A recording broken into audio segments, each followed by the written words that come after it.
ভিডিওতে কখনোই আমি এরকম কিছু তুলে ধরিনি। আসসালামু আলাইকুম, সবাই কেমন আছেন? দেখতে পাচ্তেছেন একটা মহিলা শুয়ে আছে একটা বাচ্চাকে নিয়ে। এটা হইতেছে যে মানে পাশেই দোকানদার আছে, তা উনি বলতেছিল, আমিও কিন্তু কিছু টাকা দিলাম ওনাকে, হইতেছে একটু সাহায্য করলাম। আমি প্রথমে ভাবছি উনি অসুস্থ, অনেকেই টাকা দিতেছে। তা পরে দোকানদার ভাই বলল যে ওনাকে যে টাকা দিলেন উনি কিন্তু একবারে সুস্থ একটা মানুষ। উনি বাচ্চাকে নিয়ে একবারে হেঁটে এসে তারপর এখানে এরকম ঠাস করে শুয়ে পড়ে। আর হচ্ছে যে বাচ্চাটার অনেক কষ্ট হয়, অনেক লোক আসছিল যে বাচ্চাটা নেওয়ার জন্য, তবে এই মহিলাটা কিন্তু বাচ্চাটাকেও দেয় না আর নিজেও হচ্ছে কোনো কাজ টাজ করে না, একবারে জাস্ট সুস্থ সবল মানুষ। সে হচ্ছে হেঁটে টেটে এসে তারপর হচ্ছে এখানে এসে শুয়ে পড়ে।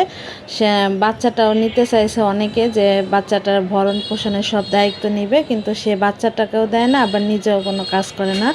তারপর হচ্ছে যে সে এরকম একবারে সুস্থ মানুষ, তবে সে এই কাজটা করে প্রত্যেকটা দিন। গরমের মধ্যে বাচ্চাটাকে নিয়ে আসলে অনেক কষ্ট হয়। বাচ্চাটা ঠান্ডা লেগে গেছে, জ্বর আসে মাঝে মাঝে, আইসে ওইখানে হচ্ছে শুয়ে পড়বে সে।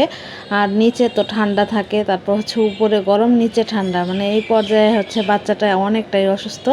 কি বলবো আর, আসলে সব মা তো আসলে মা হয় না, মানে কি এদেরকে কি বলবো, এদের কি বাচ্চার জন্য মায়া লাগে না নাকি আসলে?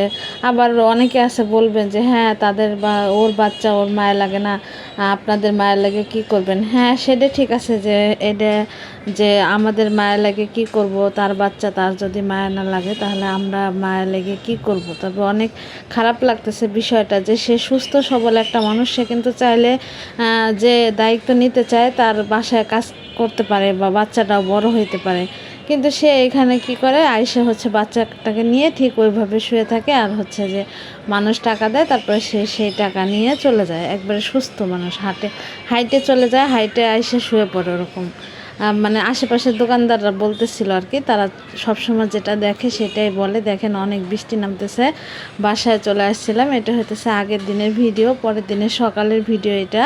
দেখেন অনেক বৃষ্টি নামতেছে। তা আমার কথাগুলো কেমন লাগলো অবশ্যই জানাবেন। আসলে কোনো সুস্থ সবল মানুষ কিন্তু চেয়ে বা এইভাবে বাচ্চাকে কষ্ট দিয়ে এইভাবে এরকম জীবনযাপন না করা থেকে আমার মতে কাজ করে খাওয়া ভালো। কাজ করাতে তো কোনো সমস্যা নাই, এরকম বাচ্চারও কষ্ট হলো না, ওনারও কষ্ট হলো না, উনি কাজ করে খাইলো, ওনার জন্য ভালো হইলো। এইটাই আমি আসলে বোঝাইতে চাইছি। মানে কেমন লাগলো আপনাদের কাছে অবশ্যই জানাবেন। আমার কাছে বিষয়টা অনেক খারাপ লাগছে, কারণ বাচ্চাটারও অনেক কষ্ট হইতেছে এই বিষয়টার জন্য। দেখেন এখানে হইতেছে নাস্তা করতেছিলাম। তা ভিডিওটা কেমন লাগলো অবশ্যই জানাবেন। আর এই ধরনের ভিডিও যদি ভালোবাসেন তাহলে আমি অবশ্যই আরও করার চেষ্টা করব। সবাই ভালো থাকবেন, দোয়া করবেন। আল্লাহ হাফেজ।